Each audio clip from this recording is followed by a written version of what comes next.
Welcome to tele चक्कर। तो आज हम बात करेंगे बिग बॉस 17 के एपिसोड नंबर 23 की। तो सबसे पहले तो मैं नील भट्ट के बारे में बात करूंगी, जिनको ना सैल्यूट हैट्स ऑफ करना चाहिए कि जिस तरीके से वो ऐश्वर्या को झेल रहे हैं, the way she is treating Neil, मतलब वो बहुत ही डिसअपॉइंटिंग है। क्योंकि कोई मुद्दा नहीं है, फिर भी आपस लड़े जा रहे। 2 दिन हो गए हैं और ऐश्वर्या नील को उसी तरीके से इंसल्टिंग कर रही है, उसी टोन में लड़ाई झगड़ा कर रही है। ठीक है, कोई मुद्दा ही नहीं था और आज तो उनको नया मुद्दा मिल गया जब से नॉमिनेशन में वो आई है। ठीक है, आप नॉमिनेटेड हो गए हो तो ठीक है, आप फ्रस्ट्रेट हो जाते हो, बट इसका मतलब ये नहीं है कि आप कैसे भी किसी की भी इंसल्ट करो। तो यहाँ पे ये मुद्दा था कि ऐश्वर्या ने डिसाइड करा है कि वो अब किसी के लिए खाना नहीं बनाएगी दिल वालों के लिए, बिकॉज वो नॉमिनेट हो गई है। उसके पीछे का ये रीजन था कि वो खाना बनाने के लिए मना कर देती। तो नील का बस ये स्टैंड था कि ठीक है, वो आपका चॉइस है, बिकॉज आपने अपना चॉइस बता दिया है, तो उसमें सामने वाला इंसान क्या करेगा। तो ऐश्वर्या नील को बोलती है कि आप मेरा साथ नहीं देते। अरे जब आपने अपना चॉइस बता ही दिया है तो सामने वाला तो बस यही बोलेगा ना कि ठीक है, इट इज योर चॉइस, आपको नहीं बनाना। वो फोर्स तो नहीं करेगा, और वो फोर्स भी करता है नील ऐश्वर्या को कि नहीं, खाने पे गुस्सा मत निकालो। और वो बोल भी रहे थे हालांकि उस फाइट में, लेकिन नील मजाल है किसी की सुन ले। बस वो नील को जिस वे से इंसल्टिंग करी थी वो बिल्कुल एक्सेप्टेबल नहीं था। मुझे ऐसा लगता है कि नील को भी यहाँ, हालांकि इस फाइट में ना नील काफी उनको समझा रहे थे कि तुझे पता है तू क्या बोल रही है, but she was like bang on, बस बोलना है बोलना है बोलना है। वो नील को बिल्कुल भी बोलने नहीं दे रही थी। आपको क्या लगता है कि नील को ऐश्वर्या को मतलब जिस वे में वो टोन में बात कर रही है उसके लिए उनको कुछ तो मतलब सबक सिखाना चाहिए। सबक इन द सेंस पनिशमेंट नहीं, बट कुछ तो मतलब यार आप कुछ तो कर सकते हो ना, क्योंकि फाइट के दौरान तो बिल्कुल नहीं सुन रही थी। आपको क्या लगता है कि जिस वे से ऐश्वर्या नील को ट्रीट कर रही है 2 दिन से, वो भी लगातार, आपको क्या लगता है कि नील को क्या स्टेप लेना चाहिए? हमें कमेंट करके जरूर बताइएगा। इसके बाद मैं बात करूंगी, ये जो पूरा एपिसोड था ना, पूरा का पूरा मनारा और मुनावर हमें नजर आए, क्योंकि नॉमिनेशन के बाद हर घर में ना ब्रेकडाउन हुए, हर घर में दरारें पैदा हुई हैं नॉमिनेशन के बाद। उसी को लेकर मनारा काफी अपसेट थी कि नॉमिनेशन को लेकर, बिकॉज वो नॉमिनेटेड हो गई हैं। वहीं जो उन्हें पॉइंट्स बोले हैं और जिस वजह से वो नॉमिनेट हुई है, जिग्ना और रिंकू ने ना एक पॉइंट दिया है कि वो बहुत बैड वर्ड यूज करती है, कर्स वर्ड यूज करती है, इसलिए उन दोनों ने मुनारा नॉमिनेट किया है, जिसके चलते उनको वोट दिया है रिंकू और जिग्ना जी ने। लेकिन जो पॉइंट वो बोल रही है, उनका ये कहना है कि यार मुनावर भी गाली देता है, खानजादी भी गाली देती है, घर में हर कोई गाली देता है, इट डजंट मीन कि आप मुझे नॉमिनेट कर दो। तो हालांकि मुझे मनारा का ये जो पॉइंट था, जिस पॉइंट पे वो बहस कर रही थी, वो मुझे वैलिड लगा।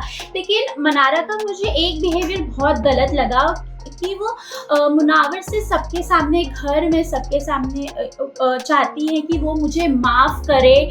तो हालांकि मुनावर ने जो मनारा की जो भी बात थी वो मानी भी, एज अ दोस्ती भी उन्होंने सबके सामने सॉरी, माफ़ी सब मांगा, हाथ जोड़ के इनफैक्ट माफ़ी मांगा, लेकिन फिर भी मनारा नहीं मान रही थी। मेरे को ऐसा लगता है कि अगर आप एक अच्छे बेस्ट फ्रेंड, अच्छा एक दिल से आपका कनेक्शन है जो कि दिखता भी है, तो लेकिन मनारा को मतलब मुझे नहीं लगता कि घर के सामने ऐसे अगर आप एक अच्छे फ्रेंड हो तो आप समझते हो उसकी बात। ठीक है, आपका पॉइंट बहुत वैलिड था, लेकिन सबके सामने माफ़ी मांगना, तो वो चीज़ मुझे मनारा की बहुत गलत लगी। और इसके बाद भी वो अरुण हो गए, तहलका भाई हो गए, उन सबके साथ मुनावर की चुगलियां कर रही है कि ये मास्टरमाइंड है, ये सबको चलाता है, जिग्ना और रिंकू जी इसके कहने पे चलते हैं। तो वो सब ब्लेम गेम जो भी था वो काफ़ी गलत है। इनफैक्ट मैं आपको बता दूं कि मुनावर कितनी बार बोल चुके हैं, उनके सामने भी नहीं, उनके पीठ पीछे भी, कि वो बहुत सीधी है, मैं उसका साथ दूंगा, मैं उसको सपोर्ट करूंगा। तो यहाँ पे जो मिसअंडरस्टैंडिंग थी वो मेरे को थोड़ी सी मनारा के साइड से बहुत अजीब लगा, क्योंकि the way she was treating Munawar वो बहुत एक्सेप्टेबल नहीं था, डिसअपॉइंटिंग था। हालांकि उनके पॉइंट्स बिल्कुल वैलिड थे, नो डाउट, कि आप एक बैड वर्ड्स से कैसे कर्स कर सकते हो, बाकी लोग भी तो थे, तो उस पर मैं टिकी रहूंगी। आपको क्या लगता है कि जिग्ना जी ने जिस पॉइंट पे मनारा को नॉमिनेट करा है वो कितना सही है? और ये जो मनारा और मुनव्वर की जो दोस्ती है वो अब मतलब दोनों में दरार आ गई है या फिर शायद कहीं ना कहीं पैचअप हो जाए, बिकॉज उनकी जो लड़ाई थी ना वो साफ पता चल रहा था कि दोनों को काफी हर्ट हुआ है एक दूसरे की बातों से। उसके बाद मैं बात करूंगी, एक मूवमेंट था यहाँ पे ना तहलका, मुझे समझ में नहीं आया तहलका भाई क्या करना चाहते थे। 4 तकिए स्विमिंग पूल में फेंक दिए, मतलब आप क्यों किसी की प्रॉपर्टी को नुकसान पहुंचा रहे? बिकॉज आपका भी वो घर है, आप कुछ और इंटरेस्टिंग करो। आप नहीं दिख रहे, आप नॉमिनेट हो गए, तो इसका मतलब ये नहीं है कि आप तकिया फेंकेंगे। या फिर उनका ये भी प्लान था कि जो बेंच था वो पूरा स्विमिंग पूल में डाल देंगे, बट और कहीं ना कहीं ये छुपा नहीं रह गया, बिग बॉस ने इसका खुलासा कर दिया था कि जिसने भी तकिया डाला है वो तहलका भाई है। उसके बाद मैं बात करूंगी एक मूवमेंट का, बहुत इमोशनल मूवमेंट था, कहीं ना कहीं मैं भी इमोशनल हुई, आप भी इमोशनल हुए होंगे। अंकिता और अभिषेक का जो वो मूवमेंट था काफ़ी इमोशनल था, जहाँ पे अंकिता बोलती है कि अभिषेक मुझे आपको देखकर सुशांत सिंह की याद आती है, और वो काफ़ी सुशांत सिंह को लेकर इमोशनल होती है, पास्ट के बारे में बात करती है कि वो कैसे थे, बहुत अच्छे थे, हार्ड वर्किंग थे, कि कैसे मुझे विक्की ने संभाला। तो वो जो सिनेरियो था काफ़ी इमोशनल था, और वो देखते हुए मुझे गूज बम्स भी खड़े हो गए थे। So I really like that emotional वाला जो वहाँ पे सिनेरियो हुआ।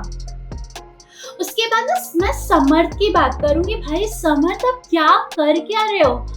समर्थ अभी जितनी भी चोरी के इल्जाम को लेकर जो मतलब अनबन हुई है घर में, कहीं ना इसमें समर्थ का मुझे मैनिपुलेटिंग जो चालाकी नजर आई। बिकॉज उनको कभी वो बोल रहे हैं कि दाल गिर गया है, कभी वो अपनी टीम के साथ होते हैं, कभी वो दूसरे की टीम के साथ चले जाते हैं, कभी वो अपनी ही टीम के सामने वाले के घर में जाके बुराइयां करते हैं। तो मेरे को उनका समझ में नहीं आ रहा है कि कुछ भाई आप कर क्या रहे हो? आपको समझ में ही नहीं आ रहा जब से आप आए हो। सिर्फ आप या तो अभिषेक ईशा करते हो, नहीं तो इधर से उधर आग लगाते हो। क्योंकि जो पराठा अनुराग और इनको लेकर जो लड़ाई हुई थी खाने को लेकर, वहाँ पे भी कहीं ना कहीं समर्थ की ही पीछे से चालती। बिकॉज उस एपिसोड में देखा भी गया है कि ना अनुराग पहले तो समर्थ अनुराग का साइड देते हैं, फिर बाद में जैसे पूरे घर वाले इकट्ठा होते हैं तो वो साइड चेंज कर देते हैं, मतलब उनके अपोजिट हो जाते हैं। तो कहीं ना कहीं जो समर्थ का ये बिहेवियर मुझे बिल्कुल समझ में नहीं आ रहा। उसके बाद वो अभिषेक के साथ ना ईशा को लेकर डिस्कशन करते कि भाई मुझे बताइए कैसी लड़की, जब आप उसके साथ रिलेशनशिप में हो आपको खुद ही नहीं पता है, आपको दूसरे से पूछना पड़ रहा है। तो और यहाँ पे अभिषेक ने बहुत अच्छे से मूव प्ले करा, बिकॉज वहाँ पे उसने कंफ्यूज कर दिया कि भाई तुमसे गुस्सा जाएगा तो उसी से पूछ। तो यहाँ पे भी जो ईशा को लेकर वो चुगलियां कर रहे हैं, पहले भी एपिसोड में हम देख चुके हैं, तो वो मुझे रिलेशनशिप के हिसाब से बहुत अजीब लगा कि आप एक बॉयफ्रेंड हो और आप एक्स बॉयफ्रेंड से कैसे वो कर सकते हैं। हालांकि पता नहीं इनका ये मैटर कब सॉल्व होगा। उसके बाद आपको क्या लगता है ये जो ओवरऑल जो एपिसोड था आपके हिसाब से कितना इंटरेस्टिंग था?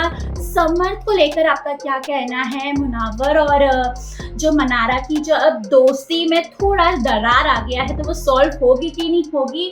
और किस तरीके से नील को, ऐश्वर्या को थोड़ा समझाना चाहिए, टैकल करना चाहिए, क्या स्टेप लेना चाहिए, वो हमें कमेंट करके ज़रूर बताइएगा। और ऐसे ही बिग बॉस रिलेटेड खबरों के लिए हमारे चैनल टेली चक्कर को लाइक, शेयर, सब्सक्राइब ज़रूर करिएगा।